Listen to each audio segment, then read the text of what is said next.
DCP zone 1 Jagdish Chavda દ્વારા લોકોને ચૂંટણી પંચની ગાઈડલાઈનનું પાલન કરવા માટે અપીલ કરી છે। હાલ તેઓ અલગ અલગ મતદાન મથકો પર જઈ રહ્યા છે, નિરીક્ષણ કરી રહ્યા છે કઈ રીતે કામગીરી ચાલી રહી છે તેનું, અને આ દરમિયાન તેમણે લોકોને અપીલ કરી છે કે ચૂંટણી પંચની ગાઈડલાઈન મુજબ તમે સ્માર્ટ વોચ અથવા તો મોબાઈલ ફોન મતદાન કરવા સાથે ન લઈ જઈ શકો, અને તમે બધા જ મતદારો આ નિયમનું પાલન કરે, કોઈ પણ પ્રકારે ચૂંટણી પંચની ગાઈડલાઈનનું ભંગ ન થાય તેની તકેદારી રાખવા માટે આ અપીલ કરવામાં આવી છે।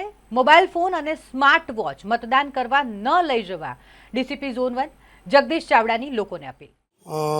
વડોદરા શહેરના નાગરિકોને નમ્ર વિનંતી અને નિવેદન છે કે ચૂંટણી પંચની આદર્શ આચારસંહિતા સંદર્ભે મતદાન મથકની અંદર મોબાઈલ જે છે એ પ્રતિબંધિત હોવાથી સ્માર્ટ વોચ કે મોબાઈલ એ તમામ ઇલેક્ટ્રોનિક ગેજેટ પ્રતિબંધિત છે।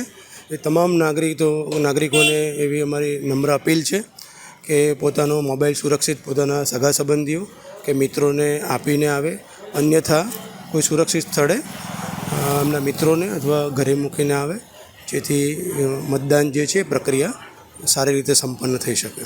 Thank you.